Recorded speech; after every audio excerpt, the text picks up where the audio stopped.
బాలమనోహరం part 5. కథ వింత అనుభవం. రచన కె. శ్రీకృష్ణ బహదూర్. స్వర సహాయం లక్ష్మి. పండు 8 ఏళ్ల వయసు చిన్న పిల్లాడు. వాళ్ళ అమ్మగారు శోభ, వాళ్ళ నాన్నగారు కిషోర్. పండుకి ఒక బామ్మగారు ఉన్నారు. ఆవిడ పేరు సుందరమ్మ. సుందరమ్మ పండుకి చాలా కథలు చెప్తుంది. రాత్రి నిద్రపోయే ముందు బామ్మ చెప్పే కథలు వింటూ కమ్మని కలలు కంటూ హాయిగా నిద్రపోతాడు పండు. పండు బామ్మ దగ్గరే పడుకుంటాడు. రోజు రాత్రి వాళ్ళ అమ్మగారు శోభ పండు నిద్రపోయాడా అని ఒకసారి చూసి సుందరమ్మ గారికి గుడ్ నైట్ చెప్పి వెళ్తుంది. బామ్మగారు చెప్పే కథల్లో రాజకుమారులు, మాంత్రికులు, 33 కోట్ల దేవతలు, అనేక మంది పండితులు, శ్రీమంతులు, ఓహో ఎంతో మంది పాత్రలు వచ్చిపోతూ ఉంటారు. వీళ్ళు కాకుండా పక్షులు, జంతువులు, వింత వింత ఆకారాలు కూడా వస్తూ ఉంటాయి. కొన్ని కథల్లో పోలీసులు, దొంగలు ఉంటారు. పోలీసులు పట్టుకుంటే జైల్లో పెట్టేస్తారు అని సుందరమ్మ చాలా గట్టిగా చెబుతూ ఉంటుంది. అందుకని పండుకి పోలీసులు అంటే భయం. పండు వాళ్ళ నాన్న కిషోర్ ఒక పెద్ద వ్యాపారవేత్త. ఆయన ఎప్పుడూ బిజినెస్ పనులతో చాలా బిజీగా ఉంటారు. అందుకని ఎప్పుడో గాని పండుతో సరదాగా గడపరు. నాన్న తనతో కాలక్షేపం చేసినప్పుడు పండుకి చాలా సంతోషంగా ఉంటుంది. ఆయన చిన్న చిన్న ఆటలాడతారు. పండుకి కావలసిన చాక్లెట్లు, బిస్కెట్లు, ఐస్ క్రీంలు అన్నీ కొని తెచ్చి, రారా పండు అన్నీ ఒక పట్టు పడదాం అని సరదాగా అంటారు. వాళ్ళది పెద్ద ఇల్లు. ప్రతి గదికి ఇంకొక గదికి వెళ్ళే మార్గం ఉంటుంది. ఆ ఇంటి వెనకాల అడవి ప్రాంతం ఉంది. అక్కడకు వెళ్ళకు రోయ్, ప్రమాదం అని బామ్మ ఎన్నోసార్లు హెచ్చరించింది పండుని. పండు మంచి పిల్లాడు, కానీ కొంచెం రోషం ఎక్కువ. తన జోలికి అనవసరంగా ఎవరైనా వస్తే దెబ్బలాడేస్తాడు. ఒకరోజు స్కూల్లో వాడిని శ్యామ్ వెక్కిరించాడు. ఒరేయ్ పండు, నువ్వేం పండురా?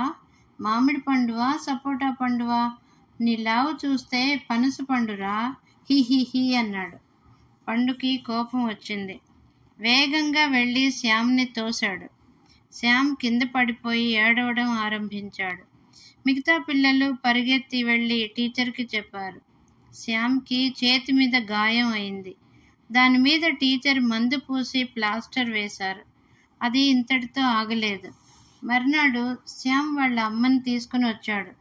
ఆవిడ పండుని కోపంగా చూసి, నిన్ను పోలీసులకి పట్టిస్తాను అని బెదిరించింది. పండు భయపడిపోయాడు. పండు ఇంటికి వచ్చాడు కానీ పోలీసు భయం వాడిని వణికిపోయేలా చేస్తోంది. వాడు కిచెన్లో టేబుల్ దగ్గర కూర్చుని పాలు తాగుతూ ఉంటే ఎవరో బెల్ కొట్టారు. కొంచెం ముందుకి వంగి చూస్తే మెయిన్ డోర్ దగ్గర ఒక పోలీస్ నిలబడి ఉన్నాడు. పోలీస్ తన కోసమే వచ్చాడని భయపడిపోయి పండు కిచెన్ వెనక డోర్ నుండి బయటికి వెళ్ళి కాంపౌండ్ వాల్ ఎక్కి అటువైపు దూకి అడవిలోకి పరిగెత్తాడు. పాపం ఆ చిన్నపిల్లాడు చాలా దూరం పరిగెత్తి వెళ్ళాడు. అలసిపోయి ఒక చెట్టు కింద కూర్చున్నాడు. చెట్టుకు ఆనుకుని కళ్ళు మూసుకున్నాడు. వాడికి తెలియకుండా నిద్రపోయాడు. కొంతసేపు అయ్యాక వాడికి ఏదో చప్పుళ్ళు వినపడ్డాయి. కళ్ళు తెరిచి చూశాడు. ఎదురుగుండా కొంచెం దూరంలో ఒక చెట్టు కింద చాలా మంది చిన్న పిల్లలు లాంటి దేవతలు కూర్చుని కబుర్లు చెప్పుకుంటూ కనిపించారు. ఒక పెద్ద దేవత వాళ్ళకందరికీ తాగడానికి కూల్ డ్రింక్స్, తినడానికి స్వీట్స్, ఇంకా ఏవో తినుబండారాలు పెడుతోంది. పండుకి ఆకలి వేసింది. నెమ్మదిగా లేచి అడుగులో అడుగు వేసుకుంటూ వాళ్ళ వైపు వెళ్ళాడు. నీకేం భయం లేదు పండు, ఇలా రా. మేము చెట్ల దేవతలం. నేను పెద్ద చెట్టు దేవతని. మేమంతా ఫారెస్ట్ పార్టీ చేసుకుంటున్నాం. నువ్వు కూడా వచ్చి తిను అంది పెద్ద దేవత నవ్వుతూ. రా పండు, వచ్చి కూర్చో అన్నారు పిల్ల దేవతలు. పండు వెళ్ళి కూర్చుని వాళ్ళు పెట్టిన ఆహారం తిని తీయని పానీయాలు తాగి సంతోషంగా చూస్తున్నాడు. పండు, చాలా రాత్రి అయింది, ఇంక పడుకో. రేపు నీకు అంతా మంచే జరుగుతుందిలే, ఏం భయం లేదు అంది పెద్ద దేవత. పెద్ద దేవత చెయ్యి ఊపగానే అక్కడ ఒక పరుపు దిండు కనిపించాయి. వాటిని చూడగానే పండుకి మళ్ళీ నిద్ర ముంచుకొచ్చింది. సంతోషంగా వెళ్ళి పడుకున్నాడు. మర్నాడు తెల్లవారింది. అడవిలో పక్షులు కిలకిలలాడుతున్నాయి. పండుకి మెలకువ వచ్చింది. కళ్ళు తెరిచి చూస్తే తను మెత్తని పచ్చగడ్డి మీద పడుకుని ఉన్నాడు. తనకు ఎదురుగుండా నాన్న కిషోర్, ఆయనతో పాటు ఒక పోలీసు ఆయన కనిపించారు. పోలీసు ఆయన పండుని చూసి నవ్వుతున్నాడు.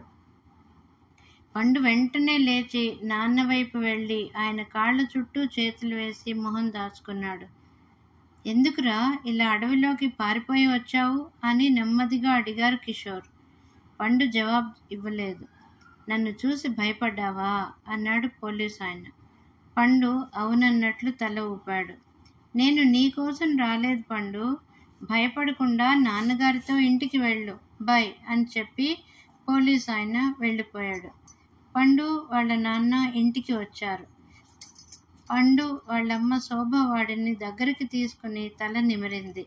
పోలీసులను చూసి భయపడకూడదు, వాళ్ళందరూ ఏమి చెడ్డవాళ్ళు కాదు, నిజానికి చెడ్డవాళ్ళని పట్టుకునే ధైర్యస్తులు అని కిషోర్ గారు అన్నారు. ఆ పోలీసు ఆయన మన ఇంటికి ఎందుకు వచ్చారు అని సన్నని స్వరంతో అడిగాడు పండు.